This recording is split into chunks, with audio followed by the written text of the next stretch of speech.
Domick Cruz is with us. What's up, buddy? What's going on, Andy? So, Ken Flo, you might have heard some of that. We were just talking about Jon Jones. Your thoughts ultimately, because you didn't do a post-fight show, on the finish, the way Jon Jones went about it, and everything relating to his performance Saturday night.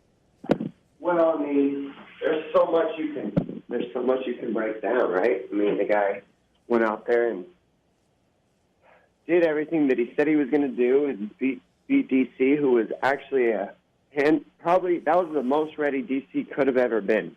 I think it was the healthiest he's been in a while, to be honest. I think that was one of the best DCs I've seen, and he beat him. But that doesn't take anything away from DC. It's just kind of one of those scenarios where you fight people and you win some and you lose some, But Jon Jones is just that good. What do you really say? And he came and he did what he said he was going to do, and he did it how he needed to do it. He got the finish. So what's it going to take to beat Jon Jones? I mean, I would imagine you think Alexander Gustafsson right now in this division is the guy best equipped to do that, or is it going to maybe take a heavyweight at this point, given some improvements that I think a lot of people saw in Jones this weekend?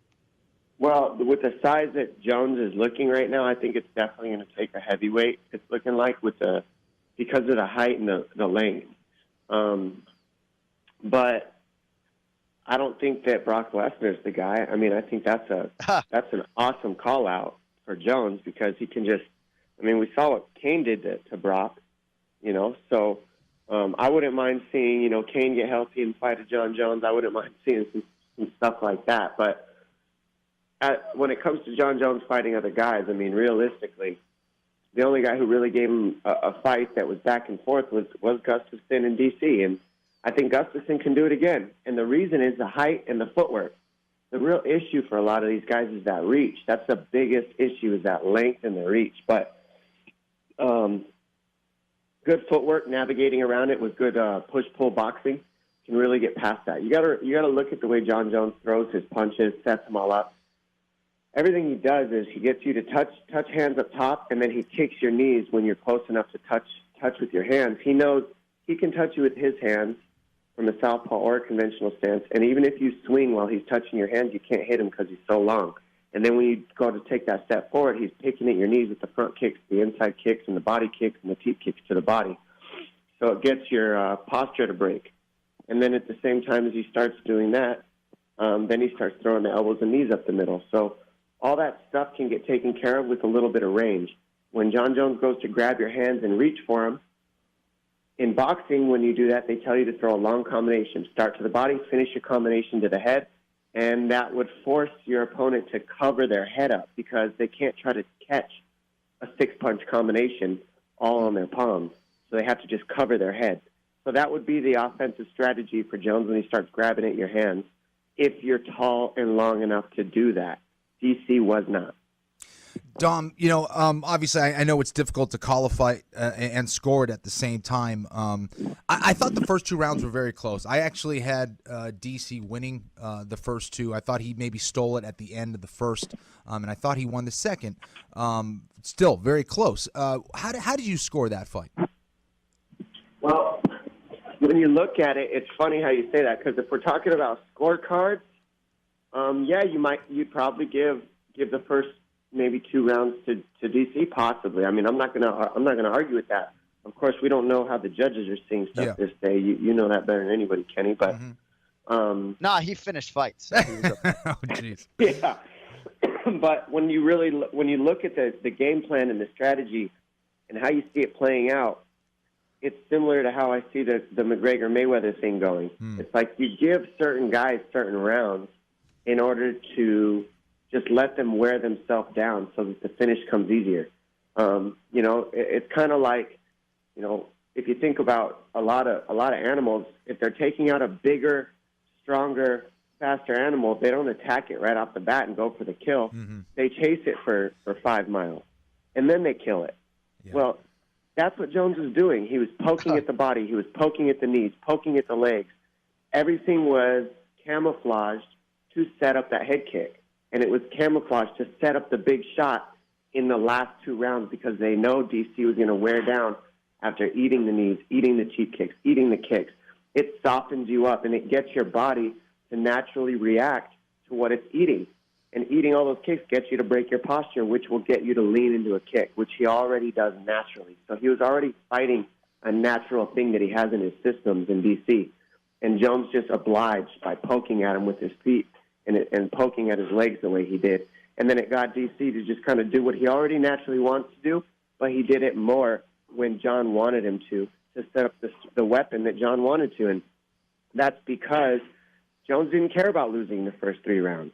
He knew that it would be okay because he was confident that over the period of time, the finish would come with the setups that he was building throughout the first 3 rounds. Yeah, I mean, you could tell even though DC was doing well, you could tell it just wasn't sustainable, of what John Jones was doing to set him up. But, what would you like to see Daniel do at this point? Obviously, it's going to be tough for him to get another fight against John Jones at this point. Does he go up to heavyweight? Does he fight out another couple fights?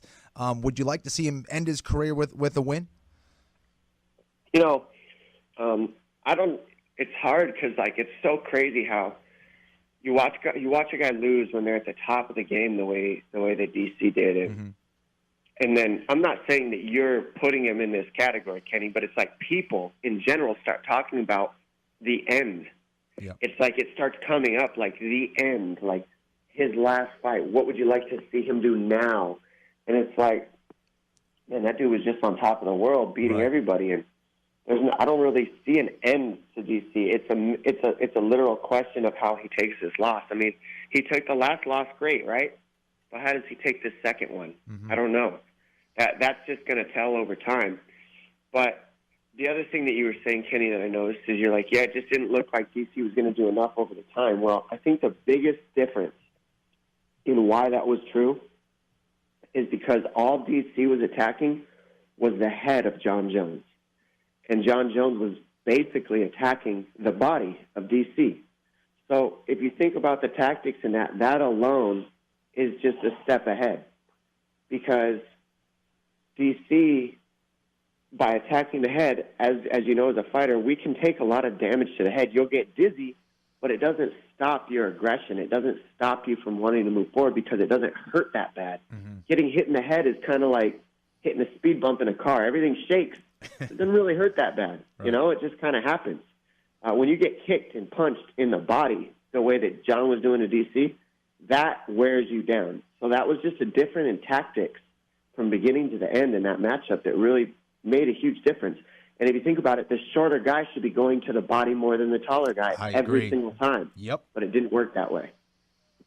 That is former UFC bantamweight champion Domick Cruz with us here on the Anakin Florian podcast. All right, I'll only keep you 5 more minutes. I got to talk to you about yourself. But first, I got to know about Tyron Woodley because 75% of fighters defend the performance, right? And him stuffing 24 takedowns. And again, ultimately for a 3rd time defending his belt. And I think 25% of pro fighter types, guys like Dan Hardy, Ramsey Nijam, super critical, really offended by the performance. I think there's a lot of blame to go around, right? I mean, Maya's been involved in 2 very forgettable championship fights. Your thoughts on what Woodley should or shouldn't have done in terms of his risk management in this win this weekend? I would say, the only thing I could say about Woodley in that fight to correct is I think he did have a portion in time that he could have pressed forward and probably, rip the body of Damian Maia a little bit more, thrown a little bit more combinations to try to finish him because at a couple points in the fight, Damian Maia looked like he was on his back leg hurting. He was rocked on his feet. He was tired of getting punched. It looked like he was hurt. But Tyron Woodley is a patient guy, and he's a smart guy, and he's in there for the win. And I get the conversation is like you look at guys like Gaethje, okay? And you say, okay, Gaethje's willing to go out there and just get knocked out, and he does it for the fans, right? He says, I don't care. I'm here to put a show on. I might get knocked out. I might not, but it's all for the fans. Well, Tyron is a little bit different. He loves the fans. He appreciates his fans. He's doing this stuff for the fans, but he's trying to win for him and his family. And it's not necessarily about just putting on that great show, walking through punches, walking through submissions, and he's trying to do something a little bit more tactically, and he took literally no damage pretty much in that entire fight. That's impressive. To go in there with Damian Maia, take no damage, I understand people's gripes and their complaints and stuff because there wasn't a ton of action. But when you're fighting a guy like Damian Maia, nobody really understands how serious it is that he only needs one takedown to finish you. One. And Tyron knows that. So that's really the missing equation that everybody doesn't understand is Damian Maia is that good that if he gets you down one time, it's over. And I mentioned in the fight that when you fight Maia, you have to choose your punch count wisely. I think Kenny can attest to this. I mean, you can't just throw anything you want because he'll shoot right underneath your punches. And once he takes you down, it's hard to get him off. He can grind an entire round out, 2-3 rounds next thing you know, taking you down one time, and then you're out of the fight.